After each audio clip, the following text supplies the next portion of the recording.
केन्दुझर जिला जोड़ा थाना अंतर्गत 520 नंबर जातीय राजपथ कलापाहाड़ गड़ाणी रास्त शुक्रवार सकाल समय एक खनिज बोझे ट्रलर पछपटू एक क्रेन को धक्का देबार क्रेन टी रास्ता मझे ओलटि पड़ी एवं ट्रलर टी रास्तार ओह्ल 5 फुट तलक खसी जाइए। उभय गाड़ी कई आहत होता बेले दीर्घ 2 घंटा धरी संपुक्त रास्ताटी जाम रही फल रास्तार उभय पार्श्व गाड़ी गुड़िकर लंबा लाइन देखा मिलता।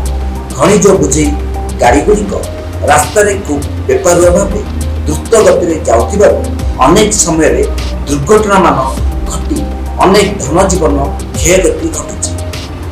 गोटे दिन पूर्व संपुक्त स्थान में एक अजଣା गाड़ी धक्का जोड़ा बनेईकला अंचल बेलमणि मुंडा नामक एक महिला गुरुतर आहत हो टाटा स्टील डाक्तखाना चिकित्सित होती। घटना घटवार 24 घंटा पूरी नहीं से स्थान में अनेक एक दुर्घटना घटवा समस्त को चकित करी उशृंखलित गाड़ी चलाचल प्रति प्रशासन अंकुश न लगाइले आगामी दिन में जीवन नहीं घर को फेरिबा असंभव बोली लोकमानक मनरे आशंका सृष्टि होइतिबा कुआ जाइछि।